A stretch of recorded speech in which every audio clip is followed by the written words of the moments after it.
If at some point you fell in love with the sound of the Sequential OB6, there's a big chance that the culprit is patch number 7. But there's a problem. This guy over here costs over $3,000.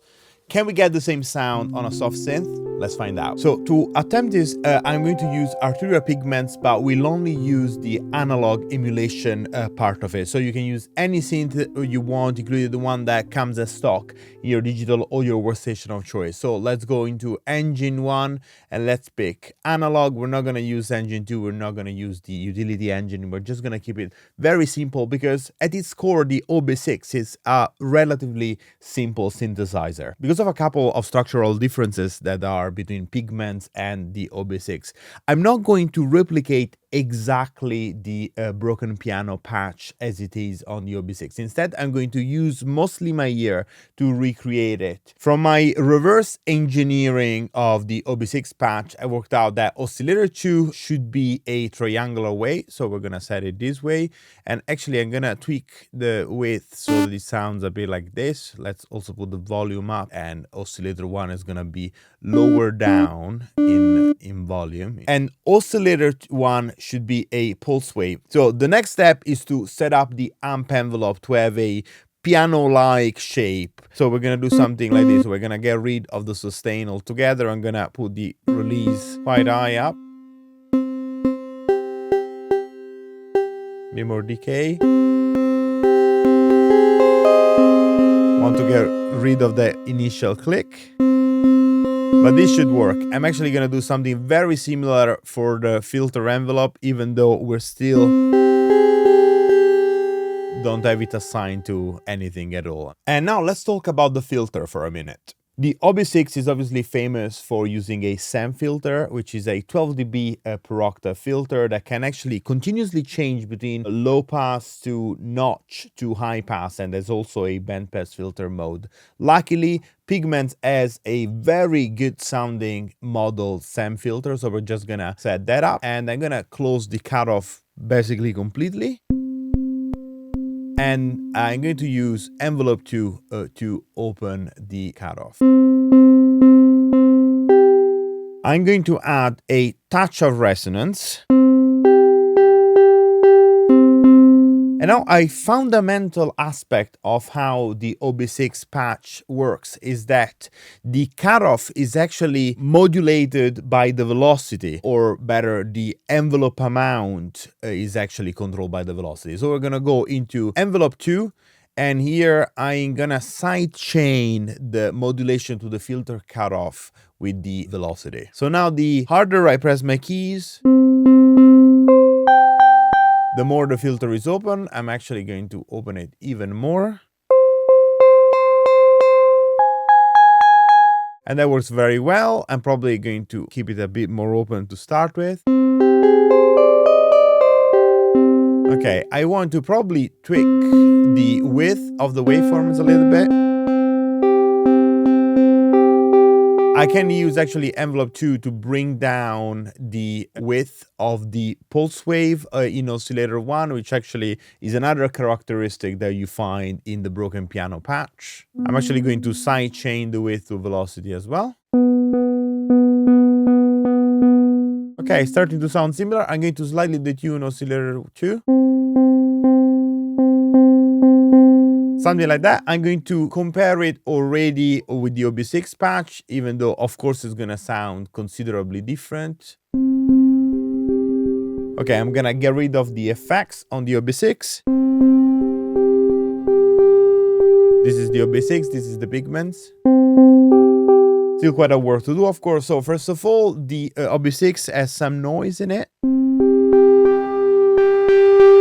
You can hear pretty clearly, so I'm gonna add a bit of noise.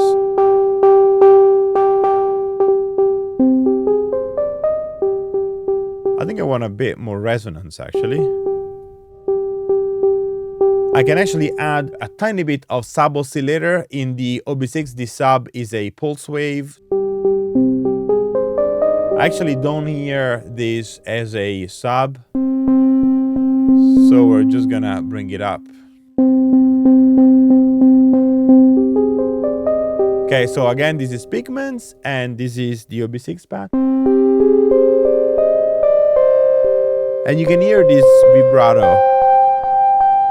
This is the next thing that we're gonna work on. So we want to go to the LFO, and I'm actually gonna sync it. I actually think that the original patch is a quarter note triplet, something like that. And I want to use this to modulate the fine tuning of oscillator 2. Just tweaking the envelopes a bit. I'm moving between the OB6 and the pigments. So this is OB6 and this is pigments. It's not exactly right, but I think we can fix it with the effects. So I'm gonna go into effects. I'm actually going to add a tiny bit of distortion. And I think that the tape saturation that is present here can kind of help me get into that world. Okay, so this is pigments, and this is OB6. They're getting actually very similar. Okay, so this was pigments. Let's reference it again with the OB6 patch.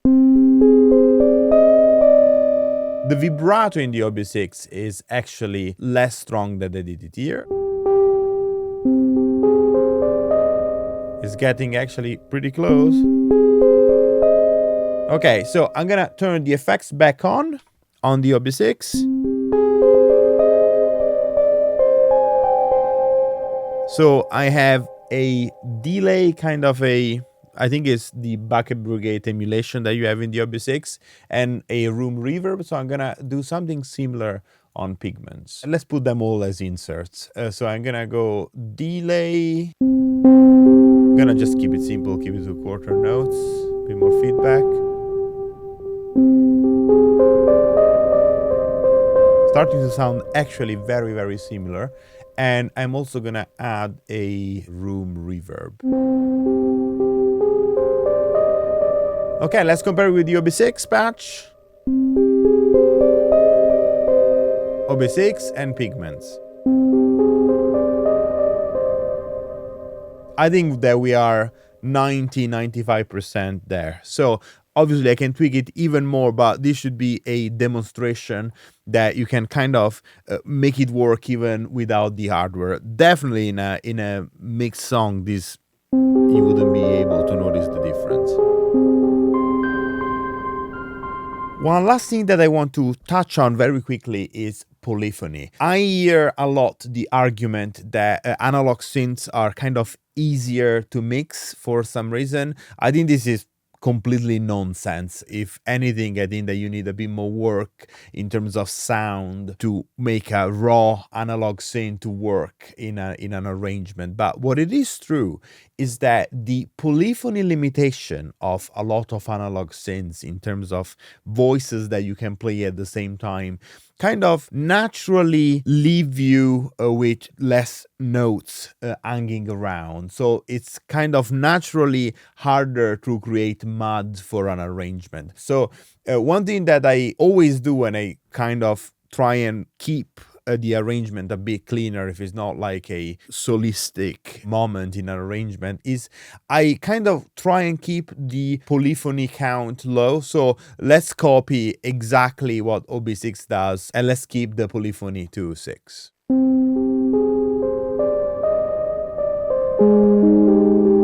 I think the original has also a bit less reverb now that I hear it again.